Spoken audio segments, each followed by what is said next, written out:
എല്ലാ സുഹൃത്തുക്കൾക്കും j2zcreationzന്റെ മറ്റൊരു വീഡിയോയിലേക്ക് ഹൃദ്യമായ സ്വാഗതം. അപ്പോൾ ഏതാണ്ട് നമ്മളൊരു 8 മാസത്തോളമായി നമ്മൾ j2zcreationz എന്ന് പറഞ്ഞ ചാനൽ തുടങ്ങിയിട്ട് തികച്ചും നമ്മുടെ ഒരു എയിം എന്ന് പറഞ്ഞു കഴിഞ്ഞാൽ വ്ളോഗിങ്ങും അതുപോലെ എന്തൊക്കെ സ്ഥലങ്ങളാണോ എന്തൊക്കെയാണോ നിങ്ങളെ കാണിക്കാനുള്ള അങ്ങനെ ഒരു പർപ്പസിലാണ് നമ്മൾ എയിം ചെയ്തത്. എന്നാൽ കൂടി നമുക്കറിയാം ഇന്നത്തെ ഒരു സാഹചര്യം കോവിഡാണ്, അതുപോലെ ഒത്തിരി പ്രശ്നങ്ങളുള്ളതുകൊണ്ട് നമുക്ക് പുറത്തേക്ക് പോകാനോ എന്ന് പറഞ്ഞാൽ വ്ളോഗിങ് പർപ്പസായിട്ട് അങ്ങനെയുള്ള കാര്യങ്ങളൊന്നും നടന്നിരുന്നില്ല. അപ്പോൾ ഇപ്പോൾ നമ്മളൊരു ചെറിയ ഒത്തിരി കാര്യങ്ങളല്ല എന്നാൽ കൂടി ചെറിയ രീതിയിൽ ഒരു 5-6 മാസത്തിന് ശേഷം ഒന്ന് ഔട്ടിങ്ങായിട്ട് പോവുകയാണ്. ഒറ്റയ്ക്കല്ല, നമ്മുടെ കൂടെ നമ്മുടെ സുഹൃത്തുക്കളെല്ലാവരും ഉണ്ട്. അപ്പോൾ പോണ വഴി നമുക്ക് ഓരോരുത്തരായിട്ട് പരിചയപ്പെടാം. ഇന്ന് നമ്മൾ പോകുന്നത് സൗദി അറേബ്യയിലെ റിയാദിലുള്ള ലേക്ക് പാർക്കിലാണ്. ലേക്ക് പാർക്ക് എന്ന് പറയുമ്പോൾ നമ്മുടെ നാട്ടിലുള്ളതുപോലെ നിങ്ങൾ വിചാരിക്കരുത്, എന്നാൽ കൂടി വളരെ മനോഹരമായിട്ട് മരുഭൂമിയിലെ ഒരു തടാകം. അപ്പോൾ അത് വളരെ നന്നായിട്ട് നമുക്ക് അവിടെ പോയി കാണാം. നമുക്കവിടെ ഫുഡ് ഉണ്ടാക്കാനുള്ള സൗകര്യങ്ങളൊക്കെ ഉണ്ടല്ലേ. അപ്പോൾ നമുക്ക് നമ്മൾ ചിക്കനും കാര്യങ്ങളൊക്കെ ആയിട്ടാണ് പോകണേ. നല്ല അടിപൊളിയായിട്ട് മസാലയും മുളക് പൊടിയൊക്കെ ഇട്ട് നല്ല അടിപൊളിയായിട്ട് ചിക്കനൊക്കെ ആയിട്ടാണ് പോകണം. അവിടെ ചെന്ന് നമ്മൾ അങ്ങനെ ചുടുമല്ലേ? നമ്മൾ അവിടെ ചെന്ന് ചിക്കൻ ചൂടും. അപ്പോൾ ചിക്കൻ ഉണ്ടാക്കാൻ അറിയാത്തവർക്കും സ്ഥലങ്ങൾ കാണാൻ ആഗ്രഹമുള്ളവർക്കും തീർച്ചയായിട്ടും മുഴുവനായിട്ട് കാണുക. മുഴുവനായിട്ട് നിങ്ങൾ കാണുകയാണെന്നുണ്ടെങ്കിൽ ഏറ്റവും അവസാനം ചൂടുന്ന ചിക്കൻ്റെ ഒരു ഭാഗം നിങ്ങൾക്കും നമ്മൾ തരുന്നതായിരിക്കും. അപ്പോൾ ഇനി വാചകങ്ങളില്ല, തീർച്ചയായിട്ടും കാഴ്ചകളിലേക്ക് പോവാം. അപ്പോൾ ഇടയ്ക്കായിട്ട് ഇട്ടിട്ട് പോരെ ഒരുമിച്ച് പോവാം. നമുക്ക് ചുടാനുള്ള കോഴിയായിട്ടാണ് സമുദ്രക്കയും മൻസൂറിക്കയും പോകുന്നത്. ഇപ്പോൾ നമ്മൾ നിൽക്കുന്നത് ബത്തേലാണ്. ബത്ത എന്ന് പറഞ്ഞു കഴിഞ്ഞാൽ സൗദിയിൽ അല്ലെങ്കിൽ റിയാദിലുള്ള എല്ലാവർക്കും തന്നെ അറിയാം. ഇത് നമ്മുടെ പെരുമ്പാവൂർ അല്ലെങ്കിൽ നമ്മൾ തന്നെ പറഞ്ഞാൽ നമ്മുടെ നാട്ടിലുള്ളൊരു ചന്ത എങ്ങനെയാണോ അതേപോലെ നമ്മൾ ഏറ്റവും കൂടുതൽ മലയാളികളുള്ള തിങ്ങി പറക്കണൊരു സ്ഥലമാണ് ബത്ത എന്ന് പറയുന്നത്. എനിക്ക് തോന്നുന്നു എല്ലാ സാധനങ്ങളും നമുക്ക് ഏറ്റവും വിലക്കുറവിലും നമ്മുടെ നാട്ടിലെങ്ങനെയാണോ അതേ രീതിയിൽ തന്നെ നമുക്ക് കാണാൻ സാധിക്കുന്ന ഒരു സ്ഥലമാണ് ബത്ത. ഏറ്റവും കൂടുതൽ ആൾക്കാർ അല്ലേ, ഏറ്റവും കൂടുതൽ ആൾക്കാർ മലയാളികൾ താമസിക്കുന്നത് എവിടെയാണെന്ന് തോന്നുന്നു അല്ലേ, ഏറ്റവും കൂടുതൽ മലയാളികൾ. അപ്പോൾ ഇതാണ് ബത്ത. ഇവിടെ സൗദിയിലുള്ളവർക്കൊക്കെ അറിയാം. നമ്മളിപ്പോൾ ഇതിൻ്റെ ഒരു ആസ്പദമായിട്ടുള്ള വീഡിയോ ആണ്. ഇവിടെ വന്നപ്പോൾ അങ്ങോട്ട് ചെയ്തു എന്ന് മാത്രം. ഗഫൂർക്ക് നമ്മളിപ്പോൾ എവിടെ എത്തി? ഹറാജ് വഴി നമ്മൾ നേരെ വാതിലേബാനിലേക്കല്ലേ പോണേ? അത് കറക്റ്റ് ആയിട്ട് പറഞ്ഞാൽ മതി. കറക്റ്റ് വഴി ചിലപ്പോൾ വാതിലം പോകേണ്ട ആവശ്യം ഉണ്ടാവില്ല അങ്ങോട്ട് പോകണമെങ്കിൽ. അല്ല, എനിക്ക് തോന്നുന്നു എന്റെ വീഡിയോ കണ്ടിട്ട് ഇങ്ങോട്ട് പോകാൻ ഉദ്ദേശിക്കുന്ന ആൾക്കാർ തെരുവറി. അതെ. അപ്പൊ ഷാനവാസിക്ക് കേട്ടോ വണ്ടി ഓടിക്കുക. നമ്മുടെ അയലോക്കാരൻ തന്നെയാണ്. അയലോക്കാരൻ എന്ന് പറയുമ്പോൾ 9 കിലോമീറ്റർ ഉള്ളൂ നമ്മുടെ മുമ്പിൽ. പെരുമ്പാര്, ഞങ്ങൾ എൻ്റെ വീട് പെരുമ്പാരാണ്, ഷാനവാസിയുടെ പെരുമ്പാരാണ്. പിന്നെ പുറകെ ഇരിക്കുന്നത് മൻസൂർക്ക, കോഴിക്കോടല്ല മൻസൂർക്ക, മഞ്ചേരി. പിന്നെ ബാക്കി കാണാം ആ വെള്ളം വിരിയിട്ടിരിക്കുന്ന അല, ഈജിപ്ത്. അസ്സലാമു അലൈക്കും. ഈജിപ്ത് അലയാണ് ചിക്കനൊക്കെ ആയിട്ട് ചിക്കൻ പിടിച്ചോണ്ടിരിക്കണേ. പിന്നെ കാണാനില്ലോ ഗഫൂർക്ക തലേന്ന് കാണിച്ചേ. ഗഫൂർക്ക എവിടെയാണ്? മണർകാട്. ഓക്കെ, ഗഫൂർക്ക മണർകാട്. അപ്പൊ നമ്മളിന്ന് ലേക്ക് പാർക്കിലേക്കാണ് പോകണത്. അപ്പൊ ലേക്ക് പാർക്ക് എന്ന് പറയുമ്പോൾ ശരിക്കും പറഞ്ഞ റിയാദ് ടൗണിൽ അല്ലെങ്കിൽ റിയാദിൽ നിന്നുള്ള വെള്ളം മലിനജലം ഉണ്ടല്ലോ കമ്പനിയിലെ അതുപോലെ വീടുകളിലെ, അത് ശരിക്കും ശുദ്ധീകരിച്ച് 2 തവണ ശുദ്ധീകരിച്ച് എത്തിക്കുന്ന ഒരു സ്ഥലമാണ് ഈ ലേക്ക് പാർക്ക് എന്ന് ഉദ്ദേശിക്കുന്നത്. അപ്പോൾ നമുക്ക് അവിടെ ചെന്ന് കഴിഞ്ഞിട്ട് അവിടുത്തെ ഭംഗിയും കാര്യങ്ങളെല്ലാം കാണാം. അപ്പോൾ അതിനെക്കുറിച്ച് ഇപ്പോഴേ ഞാൻ പറഞ്ഞ് ബോറടിപ്പിക്കില്ല. ഇപ്പോൾ നമ്മൾ ഹയർ റൂട്ടിലേക്ക് പ്രവേശിച്ചിരിക്കുകയാണ്. റിയാദിൽ നിന്ന് വരുമ്പോൾ നമ്മൾ ഹയർ വഴിയാണ് വരേണ്ടത്, വാതിലബൻ വഴിയല്ല.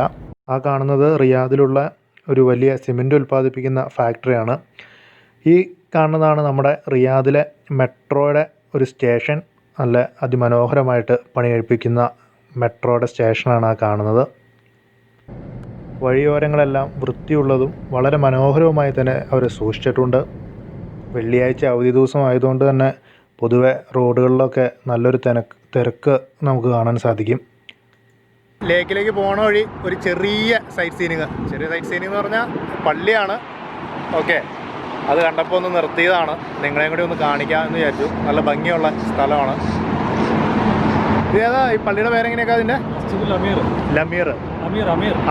മസ്ജിദ് അമീർ എന്നാണ് ഈ പള്ളിയുടെ പേര്. കൊള്ളാം, നല്ല അടിപൊളിയായിട്ടുണ്ട്.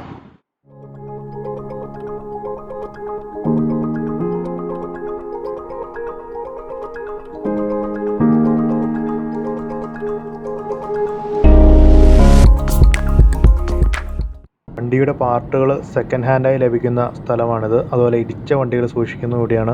എത്ര മനോഹരമായിട്ടാണ് നമ്മൾ മണൽ നിരകളുടെ ഇടയിലൂടെ നമ്മൾ യാത്ര ചെയ്യുന്നത്. കാറിൽ ആയതുകൊണ്ട് AC ഉള്ളതുകൊണ്ട്, ഇല്ലെങ്കിൽ ദുരിതം നമ്മൾ അനുഭവിച്ചേനെ. അങ്ങനെ ഹൈവേയിൽ നിന്ന് നമ്മൾ ലേക്ക് പാർക്കിലേക്കുള്ള വഴിയിലേക്ക് പ്രവേശിച്ചിരിക്കുകയാണ്. ഇത് ലേക്ക് പാർക്കിലേക്കുള്ള വഴിയാണ്. വഴിയുടെ രണ്ട് വശവും വളരെ മനോഹരമാണ്. വേറെ എന്താ പറയുക, മണൽത്തരികളുടെ ഇടയിലൂടെ നമ്മളിങ്ങനെ സഞ്ചരിച്ചുകൊണ്ടിരിക്കുകയാണ്. കാർമേഘങ്ങളും ആകാശവും എല്ലാം കണ്ടുകൊണ്ടുള്ള വളരെ മനോഹരമായ നല്ലൊരു യാത്ര തന്നെ. അതുപോലെ തന്നെ ഇത് പ്ലാൻ ചെയ്തേക്കുന്നത്, ഡിസൈൻ ചെയ്തേക്കുന്നത് എല്ലാം വളരെ നല്ല മെത്തേഡിലാണ്. ഇവിടെ പണി എല്ലാം കഴിഞ്ഞിട്ടില്ല, പണി ഇപ്പോഴും നടന്നുകൊണ്ടിരിക്കുകയാണ്. നമ്മുടെ ലേക്ക് പാർക്കിൻ്റെ പൂർണ്ണമായിട്ടില്ല.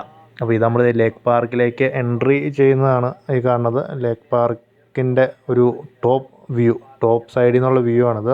ദൂരെ നിന്ന് കാണുമ്പോൾ തന്നെ നമ്മുടെ മരുഭൂമിയിലെ ഒരു ചെറിയ തടാകത്തിൻ്റെ മനോഹാരിത നമുക്ക് ആസ്വദിക്കാൻ സാധിക്കും. വെറുതെ വിജനമായി കിടന്നിരുന്ന ഒരു സ്ഥലം വളരെ മനോഹരമായ നല്ലൊരു ടൂറിസ്റ്റ് പ്ലേസ് ആക്കിയ ഇവിടുത്തെ അധികാരികൾക്ക് നല്ലൊരു അഭിനന്ദനങ്ങൾ നമ്മൾ അറിയിക്കുന്നുണ്ട്.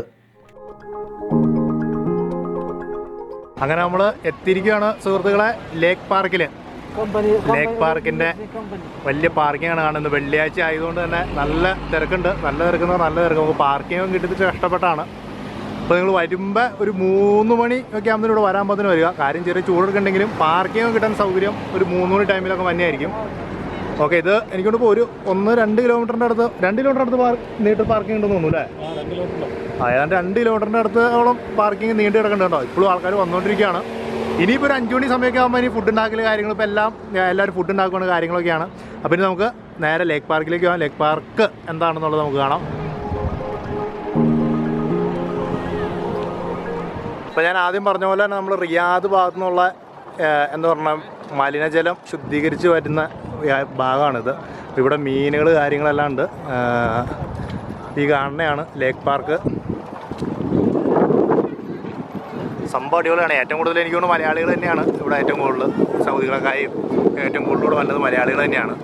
ഓക്കെ, അപ്പോൾ നമ്മൾ ഈ പുറവശത്ത് കാണുന്നതാണ് കേട്ടോ ലേക്ക് പാർക്ക് എന്ന് പറഞ്ഞാൽ. വെള്ളച്ചാട്ടം കാര്യങ്ങൾ നമുക്ക് കാണാം.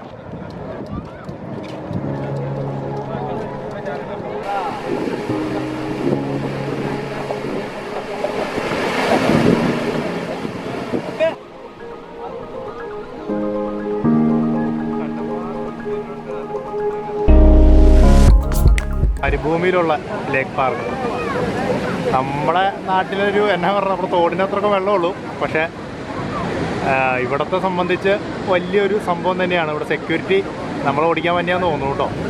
എന്താണെന്നുണ്ടെങ്കിലും നല്ല ഇവിടെ ഫോട്ടോ എടുക്കാൻ പോലും നിങ്ങൾ കണ്ടോട്ടോ, ഈ ലൈനിൽ നിന്ന് ഫോട്ടോ എടുക്കാൻ പോലും സെക്യൂരിറ്റി സമ്മതിക്കില്ല. അപ്പോൾ അത്രമാത്രം സെക്യൂരിറ്റികളുടെ ഒരു കർമ്മനിരതമായ പ്രവർത്തനം നമുക്കിവിടെ കാണാൻ സാധിക്കും.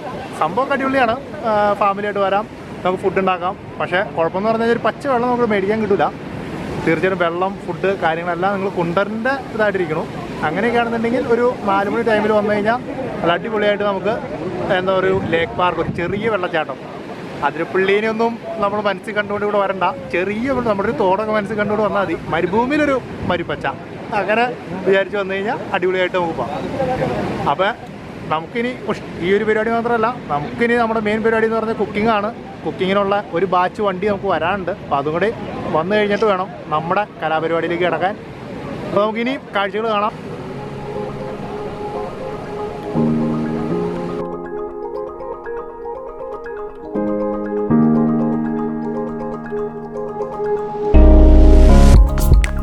ജനസുഖ, നമ്മൾ നാട്ടിൽ നിന്ന് വന്ന് ഈ വെള്ളച്ചാട്ടം കണ്ടിട്ട് എന്താണ് അഭിപ്രായം? എന്ത് തോന്നണു? എങ്ങനെയുണ്ട് ഈ വെള്ളച്ചാട്ടം?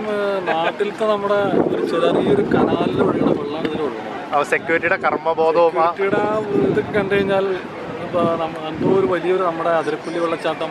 എനിക്ക് നമ്മുടെ അതിരപ്പള്ളിയിൽ നമുക്ക് ചാടി ചെത്താൻ അവർക്ക് വിഷയമല്ല. ഇപ്പൊ നമ്മളൊന്ന് ഫോട്ടോ എടുക്കാൻ പോലെ ഒരു സമ്മതിക്കില്ല. അപ്പൊ ഇവരെ ശരിക്കും പറഞ്ഞാൽ നമ്മുടെ നാട്ടിൽ കൊണ്ടുപോയിട്ട് അവിടുത്തെ വെള്ളച്ചാട്ടം ഒന്ന് ഇവരെ കാണിക്കണം. സെക്യൂരിറ്റിമാരെ കാണിച്ചു കൊടുക്കണം. കുട്ടികളെ അടിപൊളിയാണ്. അപ്പൊ അവർ കാണും വെള്ളച്ചാട്ടം എന്താണെന്നുള്ളത്. ഒരു ട്രക്കിങ്ങിനുള്ള ചാൻസും കൂടി ഉണ്ടെന്ന് നമുക്ക് മനസ്സിലായി കാണും.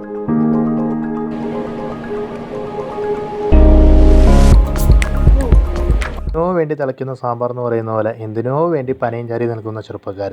ശ്രീലങ്കയിൽ നിന്നുള്ള നമ്മുടെ മച്ചാനുണ്ട്. മച്ചാനെ പറഞ്ഞേ, എങ്ങനെയുണ്ട് നമ്മുടെ ലേക്ക് പാർക്ക്? അടിപൊളി.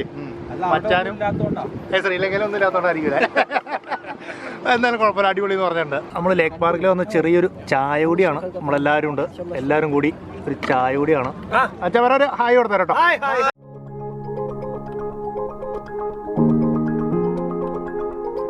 ഒരു 6:30 ഒക്കെ ആകുമ്പോഴത്തേക്കും മനോഹരമായൊരു സൂര്യാസ്തമയം കാണാൻ നമുക്ക് ഇവിടെ സാധിക്കും.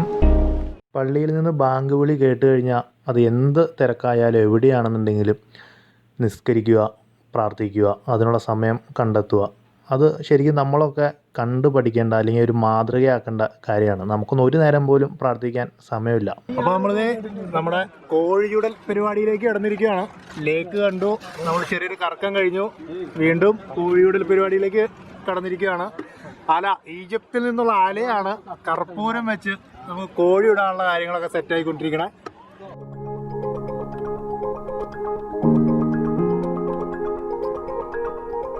മസാലയൊക്കെ പുരട്ടി വെച്ച കോഴി ഇതേ നമ്മൾ ചുട്ടെടുക്കാൻ റെഡി ആയിക്കൊണ്ടിരിക്കുകയാണ്. നല്ല അടിപൊളിയായിട്ട് പരാതികളായ 10 കോഴികളെ നമ്മളിന്ന് ചുട്ട് തിന്നുന്നതായിരിക്കും. ത്തിൽ നിന്നുള്ള അലയുടെ കോഴിയുടൽ പോരാ എന്ന് പറഞ്ഞുകൊണ്ട് കോഴിക്കോട് നിന്നുള്ള മനസൂർക്ക കോഴിയുടൽ ഏറ്റെടുത്തിരിക്കുകയാണ്, കർത്തവ്യം ഏറ്റെടുത്തിരിക്കുകയാണ്. ഈ വീഡിയോ സ്റ്റാൻഡ് കൊണ്ട് ഇങ്ങനെ ഒരു ഗുണം ഉണ്ടാവും എന്നുള്ളത് എനിക്ക് ഇപ്പോഴാണ് മനസ്സിലായത്. ഞാൻ മറ്റേ വീഡിയോ എടുക്കാൻ വേണ്ടി മേടിച്ച സ്റ്റാൻഡായിരുന്നു, അത് ഇങ്ങനൊരു ഉപകാരം ഉണ്ടായി. അതുകൊണ്ട് നല്ല അടിപൊളിയായിട്ട് ഫ്രൈ ആയിക്കൊണ്ടിരിക്കുന്നു. ഫ്രൈ ആയിട്ടുണ്ട്. ായിട്ട് റൌഫ് മച്ചാനാണ് കോഴി ടേസ്റ്റ് ചെയ്തിരിക്കണേ. സമുദ്രക്കയും സിദ്ധിക്കയും കോഴിക്കായിട്ടുള്ളൊരു മലപ്പിടുത്തത്തിലായിരുന്നു. എടുത്ത കോഴി അടിപൊളിയായിട്ട് കഴിക്കാൻ പോവാണ്. എങ്ങനെയുണ്ട്? കഴിച്ചിട്ട് എങ്ങനെയുണ്ട്? നല്ല പൊറോട്ട ചുട്ടെടുത്ത കോഴി, അടിപൊളി.